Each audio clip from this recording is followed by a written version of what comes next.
पहा विद्यार्थी मित्रांनो, इथं आपल्याला दुसरा प्रश्न दिलेला आहे सराव संच 1.1 मधला. काय आहे? 5 पुढील एक सामायिक समीकरणे सोडवा. काय दिलेलं आहे? 3a + 5b = 26 आणि a + 5b = 22. पहा विद्यार्थी मित्रांनो, कशा पद्धतीने सोडवायचं. 3a + 5b = 26 याला आपण समीकरण नंबर 1 देऊया. त्यानंतर a + 5b = 22 याला समीकरण नंबर 2 द्यायचं. आता पहिला प्रश्न काय की बा सहगुणक कसा समान समीकरण कसं सोडवायचं. समीकरण सोडवण्यासाठी पहिली स्टेप काय, सहगुणक कुणाचा समान आहे ते पाहणं. कुणाचा सहगुणक समान आहे? ए चा पहा, ए चा इथं 3 आहे, इथं 1 आहे. बी चा सहगुणक पहा, इथं बी चा 5 आहे, इथं पण बी चा 5 आहे.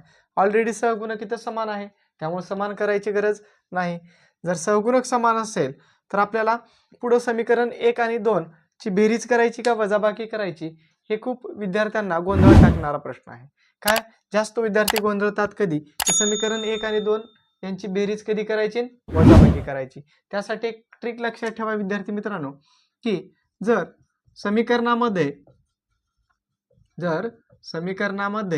जर चिन्ह कशी असली तर, जर चिन्ह सारखी जर असेल, चिन्ह सारखी जर असतील म्हणजे सारखी म्हणजे कशी, एकतर अधिक अधिक किंवा एकतर वजा वजा, याला आपण सारखे चिन्ह म्हणतो. तर त्यांची त्या दोन समीकरणाची काय करायची, वजाबाकी करायची. लक्षात ठेवा, जर दोन चिन्ह जर सारखी असतील तर एकतर अधिक अधिक किंवा वजा वजा तर त्यांची काय करायची, वजाबाकी करून टाकायची. आणि दुसरं काय नियम, जर चिन्ह वेगळे असतील, वेगळी म्हणजे कशी, तर त्यांना अधिक वजा चिन्ह असेल किंवा काय असेल, वजा अधिक असेल, तर त्यांची त्या समीकरणाची काय करायची, बेरीज करायची. या गोष्टी जर नीट समजल्या तुम्हाला तर ऑटोमॅटिक हे दोन चलातील रेषीय समीकरण आपल्याला एकदम सोप्या पद्धतीने समजेल. काय समजलं आपल्याला? पाहिजे 5b अधिक आहे, मग दोन चिन्ह जर सारखे असतील अधिक अधिक तर काय करायची, त्या दोन समीकरणाची वजाबाकी करून टाकायची. तर मग आपण या दोन समीकरणाची काय करूया, वजाबाकी. त्यासाठी आपण इथे एक वाक्य लिहायचं. काय लिहायचं? समीकरण 1 वजा समीकरण 2 करू. पहा, लक्ष द्या, किंवा 2 वजा 1 केलं तरी उत्तर येतं, काय अडचण नाही. समीकरण 1 काय आहे, 3a + 5b = 26. समीकरण 2 काय आहे, a + 5b = 22. समीकरणाचा आपल्याला वजाबाकी करताना एक गोष्ट नेहमी लक्षात ठेवायची, की वजाबाकी करते वेळेस खालची चिन्ह बदलायची. इथल्या अधिकचं होईल वजा, अधिकचं झालं वजा, अधिकचं झालं वजा. आता अधिक वजा वजाबाकी म्हणून 3a मधून 1a गेला, किती राहील, 2a + 5b वजा 5b काय होईल, कॅन्सल होईल.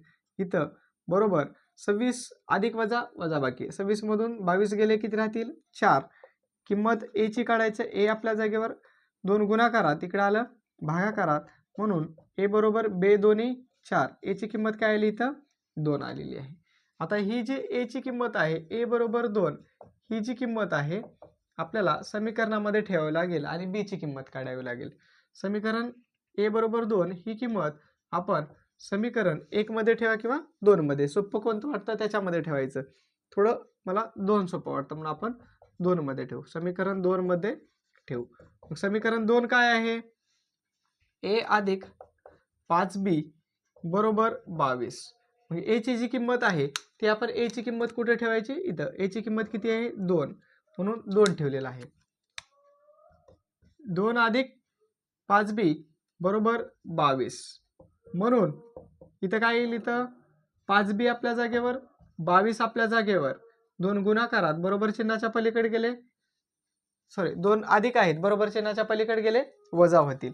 म्हणून 5b बरोबर किती होईल, 22 मधून 2 गेले 20 राहतील, म्हणून b बरोबर 20 आपल्या जागेवर, 5 गुणाकारात इकडे आले भागाकारात, म्हणून b बरोबर 5 × 5 पाऊण चोक 20. b बरोबर काय आला, 4. म्हणजेच उकल काय आली आपल्याला, उकल a, b बरोबर a ची किंमत किती आलेली आहे, 2 आणि b ची किंमत 4. या पद्धतीने आपण दोन चलातील रेषीय समीकरणामधलं हे पहिलं समीकरण सोडवू शकतो. उकल आलेली आहे 2,4.